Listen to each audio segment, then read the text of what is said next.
I am from San Diego, California, born and raised. I played basketball, played a lot of sports in high school, and was lucky enough to get recruited to play basketball in college, and ended up going to West Point, and really loved the idea of being a military officer, being able to play college basketball, and being able to serve and have a challenging and rewarding career in the military. So I graduated from West Point in 2001, and soon after that was deployed over to Iraq in 2004. I was a platoon leader there. I was leading a military police platoon in the Army, had about 33 soldiers, and we were training Iraqi police over in Iraq. And unfortunately, I was on the wrong end of a rocket-propelled grenade and got seriously injured on a combat patrol as we drove into an ambush, and unfortunately sustained some pretty life-threatening injuries, and was eventually medevaced back to the United States, and woke up at Walter Reed Army Medical Center in Washington, D.C., and learned that my life had really changed. The last thing I remember being in Iraq was the feeling of being medevaced, going up in a helicopter, and everything else from that point on was really kind of black.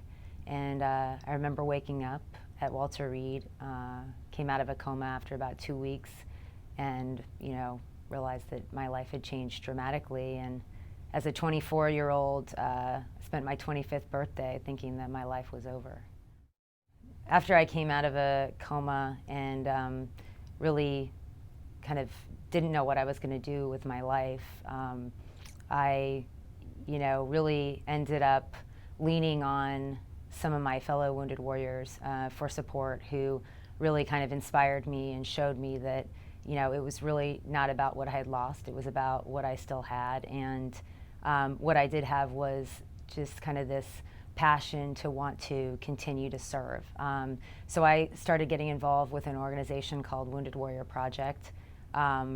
As a female, I had first come in contact with the organization when they dropped off a backpack that had the Wounded Warrior logo and a lot of other kind of convenient items inside, but unfortunately had a lot of men's underwear and men's clothing. So I went up to them, I said, what am I going to do with this? And so they said, well, why don't you help us design a female backpack? And so that's how I initially got involved with the organization. And now am lucky enough to serve as the president of the board of Wounded Warrior Project, in addition to running my own business, which I also started with the same kind of burning desire to really want to continue to serve and want to be able to provide opportunities for other wounded warriors who also want to continue to serve and have a meaningful and purposeful life and career outside of the military.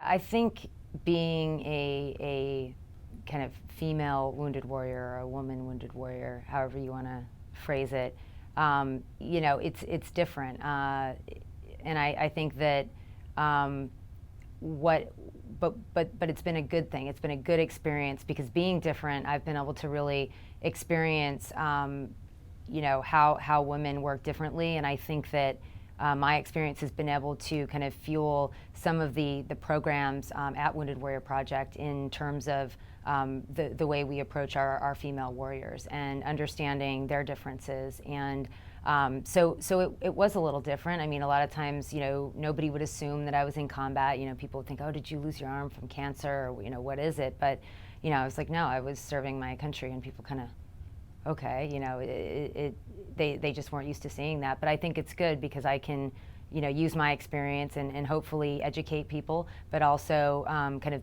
blaze the path for other female warriors. So, as they're trying to recover, rehabilitate, reintegrate, whatever their challenge is, hopefully it's a little easier, or hopefully they've seen somebody do it, and hopefully there's people out there that are more aware of what they're dealing with.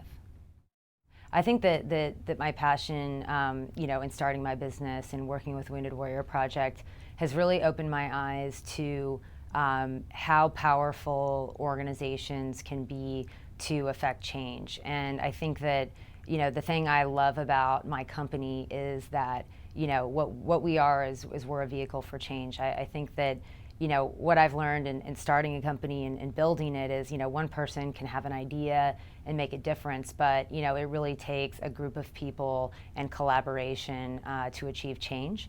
And so that's that's really what my passion is to bring people together and whatever the cause may be, whether it's helping warriors or helping folks find jobs, a group of people and a common goal is a powerful thing. I really get inspired every day I go to work. Every day is different. The great thing about running a business is, I have great clients. There's always challenges. There's always, some days are better than others, but every day is different. And I always, I get to keep learning. And I also get to work with people who really share a common goal and a common vision.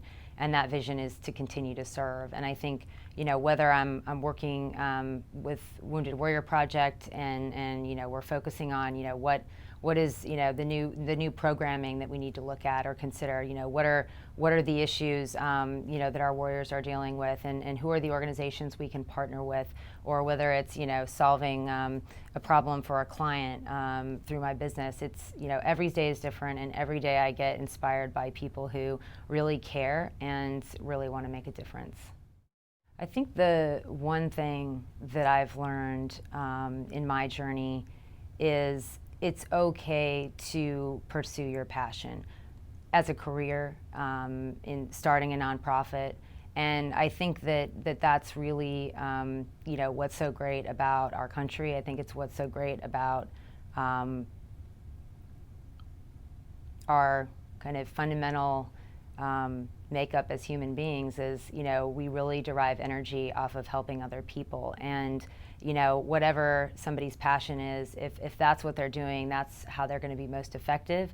And it may seem daunting whether your goal is to start a business or start a nonprofit, or maybe it's none of those things. But whatever it is that you're passionate about, that's where you're going to be successful, and that's where you're going to have, I think, the biggest impact for the best. So I would say go for it, and don't look back.